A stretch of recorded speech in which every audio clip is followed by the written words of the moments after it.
భారత్పై అమెరికా అధ్యక్షుడు ట్రంప్ మరోసారి అక్కసు వెళ్లగక్కారు. రష్యా చమురు కొనుగోలును సాకుగా చూపుతూ టారిఫ్ల మోత మోగించారు. భారత్ నుంచి చేసుకునే దిగుమతులపై మొత్తంగా 50% సుంకాలు వడ్డించారు. ఇప్పటికే ప్రకటించిన 25% సుంకాలకు తోడు పెనాల్టీ రూపంలో మరో 25% విధిస్తున్నట్లు ప్రకటించారు. ఇటీవల విధించిన 25% సుంకాలు రేపటి నుంచి అమల్లోకి రానుండగా 25% పెనాల్టీలు 21 రోజుల్లో అమల్లోకి రానున్నట్లు శ్వేతసౌధం వెల్లడించింది.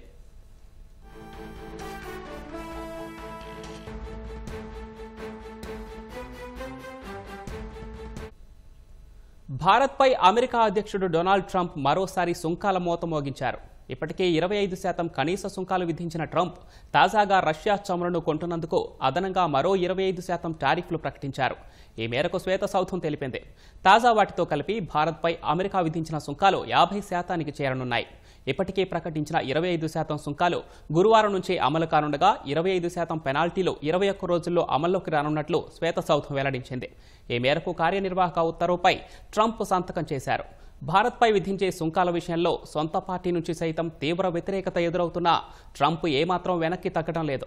రష్యా నుంచి భారత్ కంటే చైనా చాలా ఎక్కువగా చమురుకుంటున్నా దానికి 90 రోజులు సుంకాల నుంచి విరామం ఇచ్చిన ట్రంప్ భారత్పై మాత్రం తన కఠిన వైఖరి కొనసాగిస్తున్నారు. ఇప్పటికే భారత్ను ట్రంప్ టారిఫ్ కింగ్గా అభివర్ణించారు.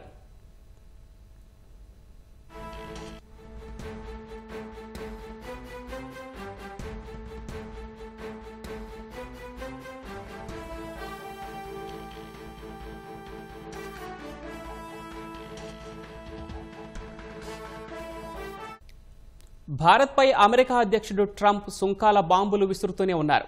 భారత్ నుంచి అమెరికాకు ఎగుమతయ్యే ఉత్పత్తులపై ఇటీవలే 25% టారిఫ్లు వడ్డించిన ట్రంప్ ఇంకో 25% సుంకాలు బాదారు. ఈ మేరకు కార్యనిర్వాహక ఉత్తర్వుపై ట్రంప్ సంతకాలు చేశారు. ఈ నెల 27 నుంచి కొత్త సుంకాలు అమల్లోకి వస్తాయని అందులో పేర్కొన్నారు. ఫలితంగా భారత్పై మొత్తంగా 50% సుంకాలు వేసినట్లయింది. రష్యా నుంచి భారత్ చమురు కొనుగోలు చేయడంపై అక్కసు వెళ్లగక్కుతున్న ట్రంప్ ఇలా పదే పదే సుంకాల వడ్డనతో ఒత్తిడి తెస్తున్నారు.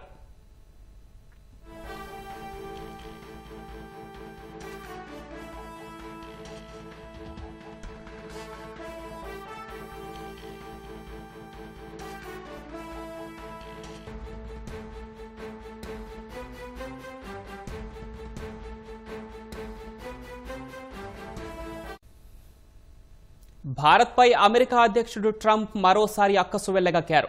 రష్యా చమురు కొనుగోలును సాకుగా చూపుతూ టారిఫ్ల మోత మోగించారు. భారత్ నుంచి చేసుకునే దిగుమతులపై మొత్తంగా 50% సుంకాలు వడ్డించారు. ఇప్పటికే ప్రకటించిన 25% సుంకాలకు తోడు పెనాల్టీ రూపంలో మరో 25% విధిస్తున్నట్లు ప్రకటించారు.